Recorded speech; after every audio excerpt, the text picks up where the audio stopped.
Welcome to another episode of E.P.I.C, Elite Professionals in Coaching. I'm your host, Chris Aird, and it's my pleasure to serve you on this podcast. Listen, we've been talking about leadership, and if this is the first time you're listening, let me encourage you to go back a couple of weeks because I think it's really extremely important that in any type of community function, community involvement, a business, even in the home life, that we have some semblance of leadership. And not everyone is cultivated to be a leader. Sometimes we have followers, and we need the followers in order to follow the leader. But we also need strong leaders that are going to be favorable, if you will, not to everybody. You can't make all the people happy all the time. However, the favorable leadership means that they've got a direction and they're going to stand true. They're going to stand by that direction. They're going to bring other people involved. So today I want to talk about casting the vision as a leader. Now, this is really, really important, ranging from world leaders to your household. It's important that if you consider yourself a leader or other people consider yourself a leader, that you are casting the vision as that leader. Now, we know about vision. We know these things. A lot of the times, what we know and what we do are two completely different things. What we know and how we implement them is just another way of saying that.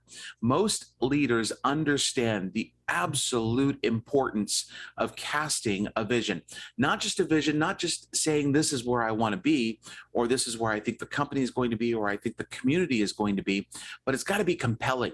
And when you think of the word compelling, when was the last time you used that word or you heard that word? Compelling is strong. It's gathering people. It's, you know, where that person is coming from. They may speak with passionate. They may speak with facts and figures. They may speak with empathy and sympathy, but it's a compelling message. It makes you think. It stirs up something inside of you that says, "Yeah, that's what I was looking for. Yeah, I want to follow that person. Yeah, I want to be a part of that organization." I happened to leave a company quite a few years ago, and I actually had 5 people out of probably 10 employees, 15 employees in this company that came and sat in my office and said, "Hey, you know what? Either A, take me with you, or B, think of me when you're looking for someone like me, because I will follow you anywhere." But folks, that's leadership. That's compelling people, where you don't even need to say something. You just, your actions match with your words. So the catch is some of us have maybe slipped from casting visions to maybe making a public announcement, right? Maybe we just throw something out there as an announcement and we're really not casting the vision. Almost casting, if you were to think of the analogy of, back in the day, or even still today, if you watch things like Deadliest Catch, where they're fishing for lobster, or king crab up in the outside of Alaska. They're fishing. They're throwing out the nets or their cages, and they're throwing it out. And they're seeing what happens. What is attracting. So kind of that imagery, if you will, casting the vision and seeing what you bring back in. Sometimes we throw something out and it actually becomes a public relationship or a public relation announcement, a PR thing. And so let me remind you that a PR announcement is not the same as vision casting. It's not. And if you've missed that mark in leadership by making those types of announcements or saying this is our goals for the year, your team or organization or wherever you're leading is going to stall. Okay. People are smarter than you're going to give them credit for. They can see right through this kind of stuff. They will stall. They'll be like, you know what? We've heard this stuff the same time last year, or it's the semi-annual rah-rah speech. People can see that if the actions are not matching up with the words. And if you as the leader, as the visionary of the company or the community, as a leader, aren't following through with what you said you're going to do, regardless of what comes your way, they're going to see through that as well. So we've got to communicate in person and then follow up with an email. Don't send out an email for your vision plan to the staff because it's left up to interpretation. It is. You've got to bring people together. say, this is on this particular day during this time. I want everybody to join. I am going to cast the vision for our company. And if you can't make it, I need a really good reason why you can't make it. And there's going to be some, and we're good with that, right? At the same time, if all you do is send out the email and you don't get people to show up and actually listen to your tone, they get to watch your body language, they get to hear the influctuations of your speech, they get to actually hear the words that you're saying instead of you typing something out in an email, we're going to miss the mark. We're going to miss the mark. Leadership is not about missing the mark. Leadership is about moving forward. Yes, there's going to be failures, but your eyes are still set on what you're going to be doing. And whether there's obstacles, hiccups, hurdles along the way, whatever you want to call those, you know that that is the direction deep down inside that you need to be heading. So I want to give you a couple of steps today because you can elevate your communication and connectivity back up to the level of true vision casting with some distinctions that I'm going to share with you today. Number one, make sure your goal is a direction. Make sure it's a direction and not popularity. I'm going to say this again. Make sure your goal is about the direction of your community, your business, your home life, whatever it is that you're a leader in, and not about popularity. Please, please listen to this. If you focus on what's popular at that moment, your business or wherever you're leading is going to go wherever the wind is blowing, wherever the popularity wind is moving it. You will never really be concreted in what you provide as a service or a product as a leader. I hope that makes sense. So the goal of a compelling vision is to paint a crystal clear picture of a very bright future. Okay. So if you think about your vision and that bright future, you're remembering what's taken place in the past, you're recognizing where you're at today, and you're forecasting where you would like to see people at.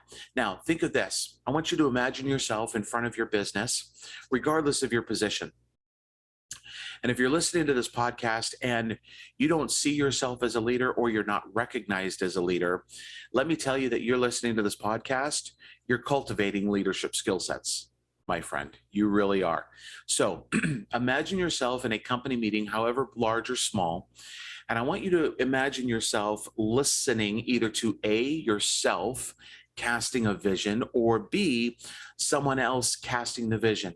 What are you looking for? What is it that you want to hear? What is it that you want to attain? What emotions do you want to leave with that get to the core of who you are and why you work or why you do what you do? We're back to compelling vision, right?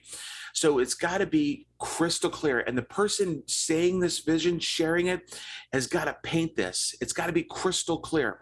Just the other day, probably less than a week ago, actually, I brought my team together and I said, listen, we're 4 months away from the rest of the year, and this is what I see happening. It didn't have to be an annual thing. It was something that I had been thinking about for a while. I started doing a little bit of research, and I wanted to get this picture in my mind of where I saw the business at. And here's the most important part: what I saw each of the staff members, each of the people that help this business go forward, what are they doing?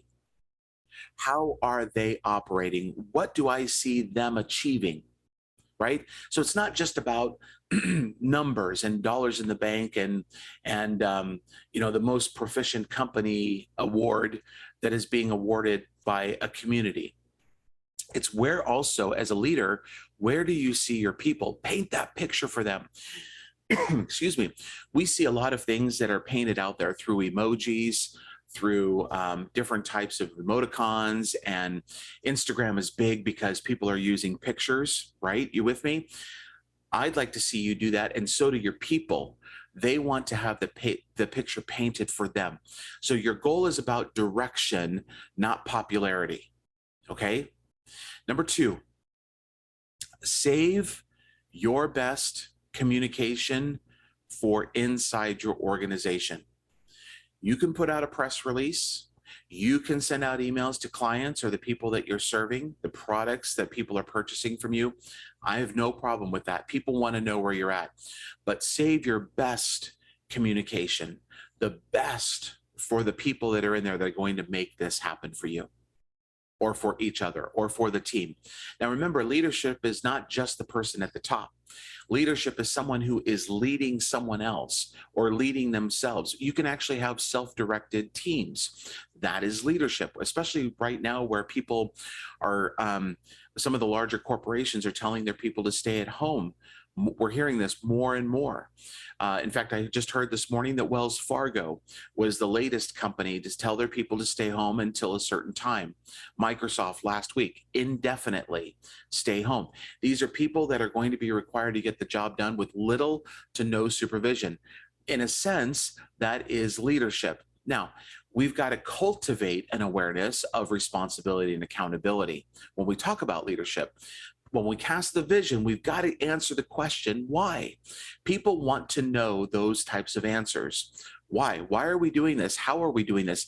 Give them the answer. So form some of your best communication for your own personal organization or your leadership role is about answering the questions. And please make sure that you have those answers readily available.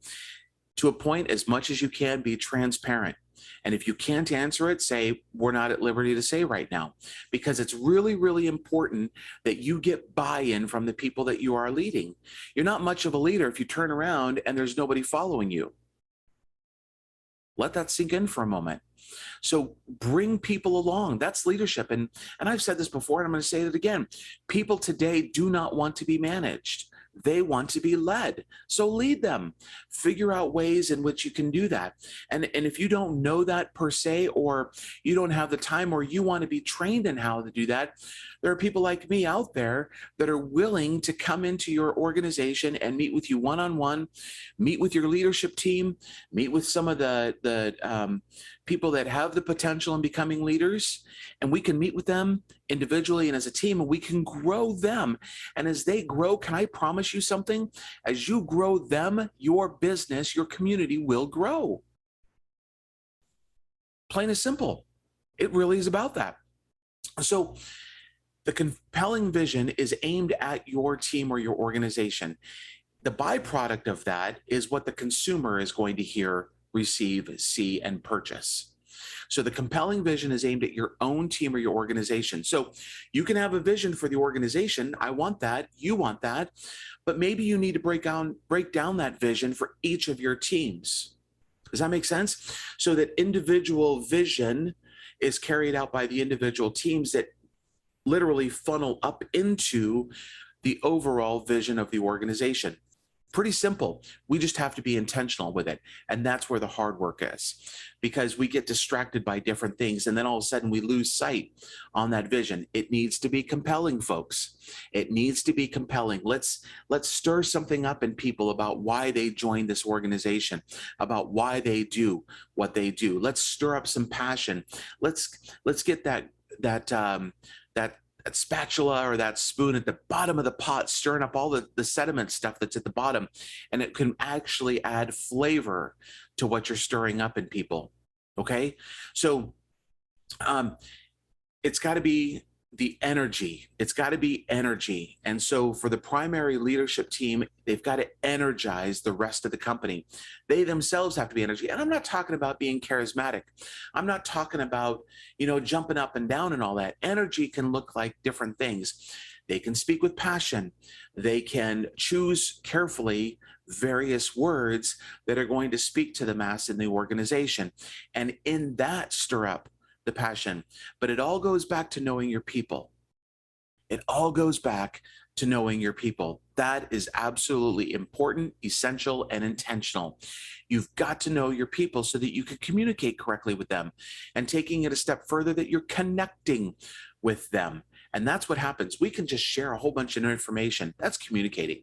When we connect with them, it's a vibrant conversation. It's a compelling vision. And so I would encourage you now to maybe even start thinking about this as you're listening to the rest of this podcast. Maybe jot down some notes, press pause on the podcast and come back to it, but jot down some notes. Where do you want your company to be? Where do you want your business or your community, wherever it is that you're leading, to be? Start thinking of brainstorming ideas of, we're looking for this, this, and this. And we can't get this without getting this. And maybe we need to bring in an outside source. Maybe I need to bring someone up from someone that I've been thinking about for a while, bringing them into a leadership role, cultivating that potential into them and out of them as well, so that they become a phenomenal leader in our organization. See, those are just two ideas. There's so many more that can be done. So communication and connecting, save your best for your team or the organization. Folks, I want you to pay attention. I'm going to lean into the microphone and I'm going to say this: make your people the heroes. Not you, not the buyer, not the vendors. Make your people the heroes. When you as a leader cast the vision, the compelling vision, you're going to inspire people by telling them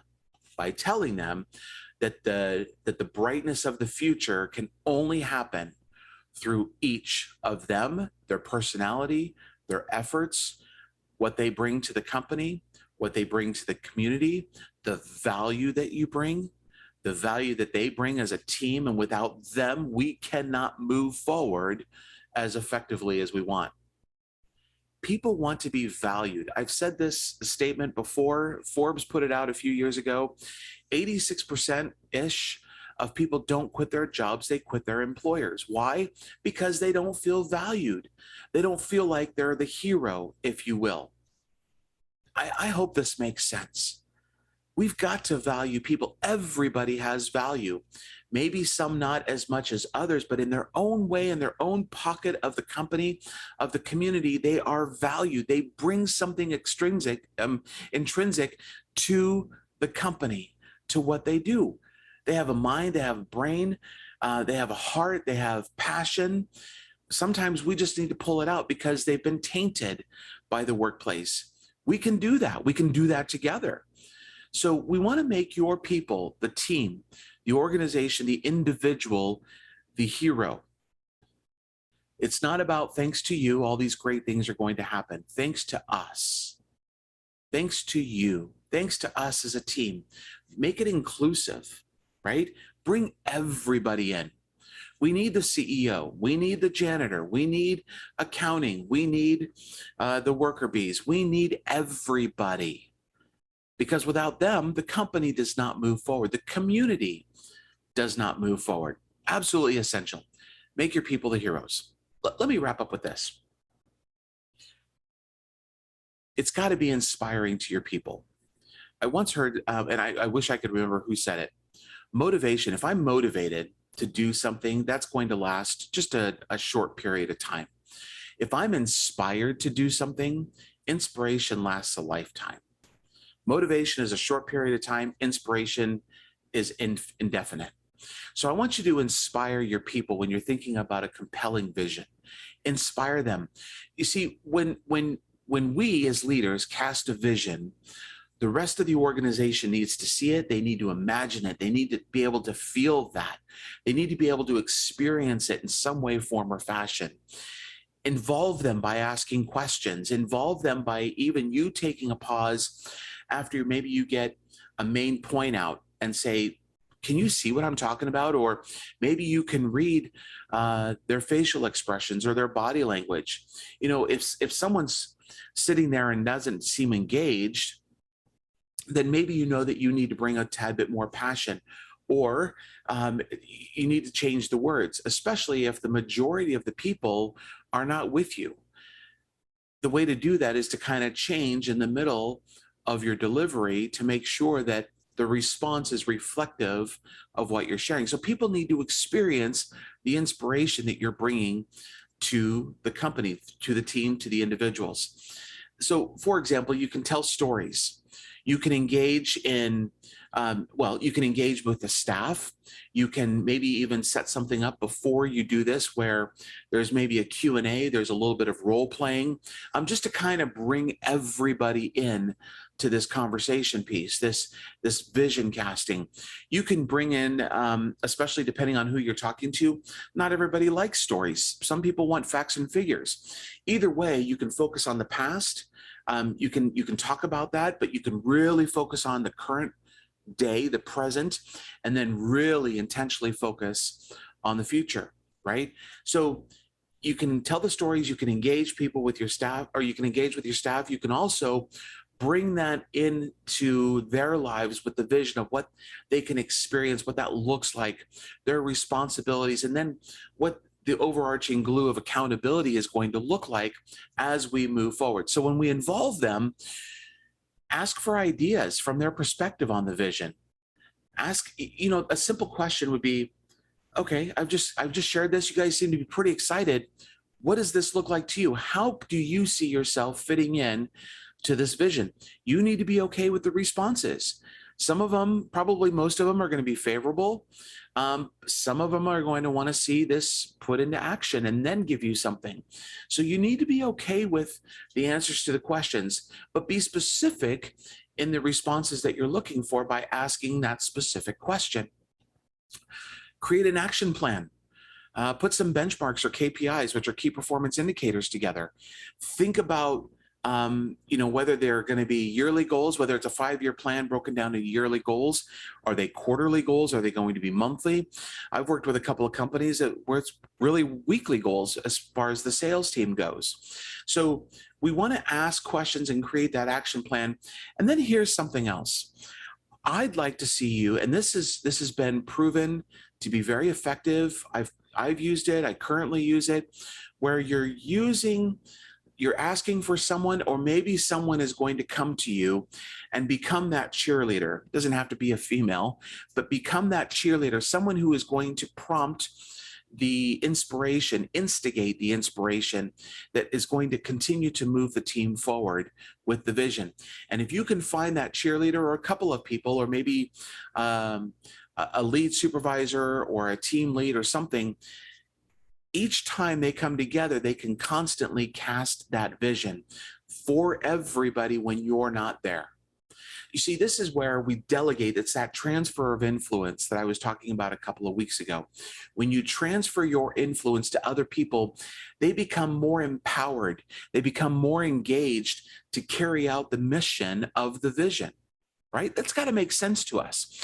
So I want to be intentional with you in asking you to be intentional with the people around you.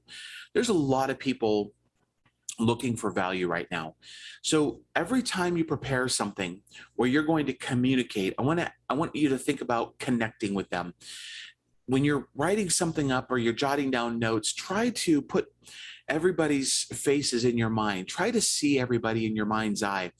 Try to remember who they are and what they do, and maybe not necessarily who their personality is, but to really figure out the best way to communicate, not only individually, but for whomever is going to be in that room. So here's a couple of ideas. Asking questions. 1, is the goal to inspire our team, or is it just really to get favor? Are we really just trying to appease the popularity contest, right? Number 2, am I focused on my team or others that really do not have an influence other than buying? I get that. So am I focused on my team, or am I focused on other people that really don't have a role in the business, whether they're a stakeholder, a board member, employees, those types of things. So you really need to focus and drill down on that. And then, am I hoping to build up the team, or is it just about me? I hope the answer to that question is building up the team. And when you focus intentionally on that question, it's going to be about us. It's going to be about the team environment. You're going to use words that are not singular, but they're pluralistic, right? So I bring this to our attention because I think that leadership, I believe, I believe I've seen it, I've experienced it, not only for my own self, but for people around me. It continually needs to be cultivated. Just because you became a leader does not mean that that is the end game. And there's a lot of things fueling our direction right now with social media, images, this idea to make self-promoting announcements and or anything else. And so it's got to be about the entirety of the organization. And again, you're not going to make all people happy all the time. So it's got to be for the major benefit of the organization and where it's going. Maybe it's a tweak, maybe it's a major investment or a major shift in culture of your organization. Maybe you've lost sight of some values that you originally started the business with, and you need to get back to basics. So being that person that is worth following, you've got to rise above just purely communicating to people, purely making announcements, purely just trying to go wherever the wind is going to blow. Be about the team, be about bringing value as that leader. Because remember, it's casting the vision, and it's casting not just the vision, but a compelling vision as a leader. You are that communicator of that compelling vision. People need to be inspired by it. Remember, we've got to stir that up inside of them, not only just their heart and the emotion side of things, but the mind that deals with the facts and the figures as well. You've got to give them the reason why they're still there and why they want to be there, right? And why your consumer base needs to purchase your services and or product. It's really, really important. So be the leader. And even if you're a leader and you're not casting the compelling vision, take it from the prominent leader in your business and cast that out to your team. Say, hey, remember when we had this meeting? Our goal, our vision for this team, for this department is to do X, Y, and Z. We need to get back to it. We need to finish this year strong and create some good, healthy habits so that we're going into the next year just as strong as we're going to finish it. My name is Chris. It's been a pleasure to host you today on E.P.I.C Elite Professionals in Coaching. And remember, if you have not heard anything else, please go back and rewind and play this again and jot down some notes, because there's some really great information that has been provided in leadership development. And when we develop people, regardless of whether they're leaders, managers, or anything in between, however you want to call people, ultimately it's about people and bringing them value. And you, my friend, as a leader, have got to do that. You've got to value the people that are under your care, that are under your influence. Transfer that to them, develop them. And if you don't have the time, find someone who will help you do that. Again, my name is Chris. It's been a great opportunity to host you on E.P.I.C. I hope you have a great day. Make it an amazing day. Be blessed and live with purpose.